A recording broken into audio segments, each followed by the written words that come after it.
Hemos visto que una estructura de mercado de competencia perfecta se caracteriza por tener muchas empresas y muchos consumidores. La producción que ofrece cada una de estas empresas en el mercado es muy pequeña con respecto al total de la producción del mercado. Los consumidores le compran a las empresas que ofrezcan el precio más bajo porque los productos son homogéneos, por lo que son indiferentes entre comprar los productos que ofrecen cada una de las empresas. Estas situaciones propician que las empresas ofrezcan un precio igual a sus costos medios y por lo tanto tengan beneficios iguales a cero. Pero ¿cómo sucede esto? Si sabemos que las empresas son racionales y su objetivo es precisamente maximizar los beneficios, ¿cómo es que estos son cero? Bueno, pues ahora veremos qué hay detrás de esta teoría y por qué sucede esto. Primero recordaremos qué es el enfoque marginal. Esto porque es clave para la teoría de competencia. Recordemos que el producto marginal del trabajo es el cambio en la producción cuando se aumenta el trabajo en una unidad marginal. El producto marginal del capital es lo mismo, pero cuando aumentamos una unidad marginal de capital. El costo marginal, que también ya hemos visto, es el cambio en el costo total cuando se aumenta en la producción en una unidad marginal. Y el ingreso marginal es el cambio en el ingreso cuando se aumenta la producción en una unidad igualmente marginal. Aunque sabemos que si investiga las definiciones en diferentes fuentes o libros, quizá no encuentre las mismas palabras porque se expresan de manera diferente. Lo importante sí es notar cuál es el concepto y es notar que este concepto relaciona dos variables de forma muy específica. Nos indica cuánto cambia una variable cuando la otra se incrementa en una unidad marginal. Por ejemplo, el producto marginal del trabajo es esta variación o diferencia cuando se contrata una unidad más de trabajo, ya sea una persona o una hora de trabajo. Lo mismo sucede con el producto marginal del capital. En este caso, por el contrario, nos interesa el cambio en los costos que están en este eje de las Y's, cuando la producción aumenta en una unidad marginal, que está en el eje de las X o también llamado de la variable independiente. Cuando decimos una unidad marginal nos referimos a la unidad más pequeña posible. Si produce, por ejemplo, celulares, esta parte de aquí es cuánto aumenta el dinero, es decir, cuánto dinero extra se necesita para producir una unidad más, es decir, un celular más, cuando estamos en este nivel de producción. Note que si estuviéramos en este otro nivel de producción, el costo extra, es decir, el costo marginal, sería mucho menor. Utilizamos la palabra cambio o variación en cada una de las definiciones porque podría no ser un cambio positivo. Esto dependerá de la forma de la función que relaciona las variables.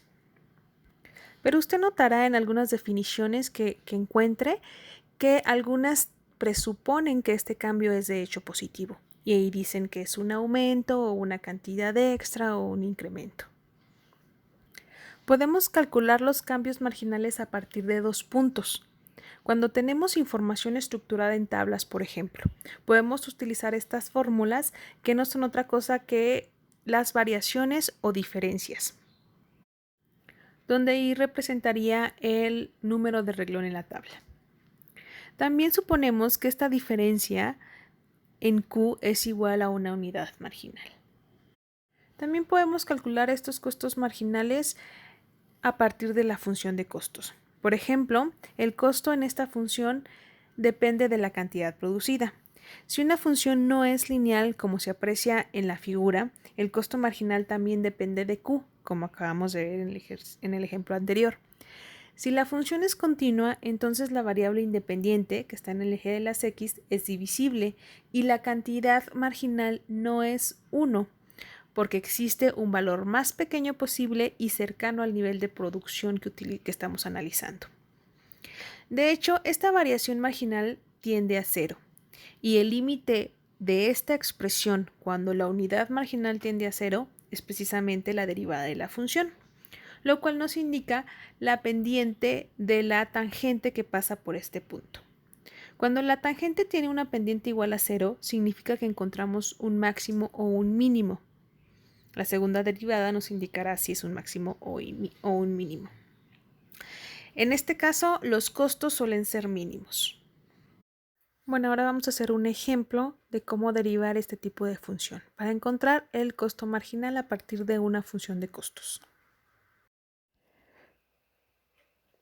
Por ejemplo, si queremos sacar el costo marginal de una función de costos que depende de la cantidad de producción, que ahorita la ponemos como Q minúscula, y esta función de costos es Q al cubo menos 2Q al cuadrado más 10Q1 más 20. Entonces el costo marginal pues es la derivada de los costos totales con respecto a esta Q. Y bueno, del primer término es 3, que es la potencia, por Q. Del segundo es 2 por menos 2, que sería menos 4, es la potencia por la constante, más 10, que cuando derivamos una constante por una variable es igual a la constante, y cuando derivamos una constante es igual a 0. Entonces, este es el costo marginal. 3Q menos 4Q más 10. Si tuviéramos esta otra función de costos que depende de Q, el costo marginal sería igual sacar la derivada con respecto a esta Q mayúscula. Entonces igual sería 2 por Q. Esta parte, sin embargo, podemos reescribirla para que sea más fácil, ¿no? Esto sería igual a Q2 más 30 por Q a la menos 1. Esto nos ayudará a sacar la derivada, más 5. Entonces, del primer término ya lo tenemos, es 2Q. Y del segundo término sería menos 1 por 30.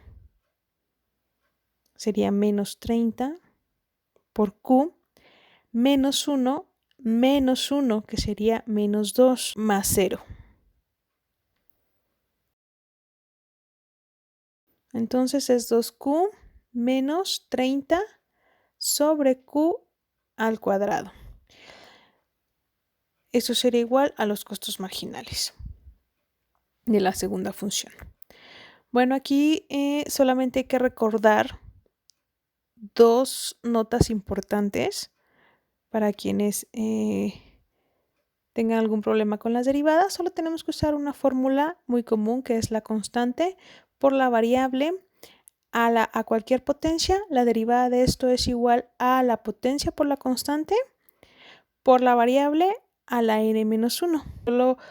Solo utilizamos esta derivada, donde c pues, es cualquier constante, n es la potencia y x es la variable, ¿no? Por ejemplo, q en este caso.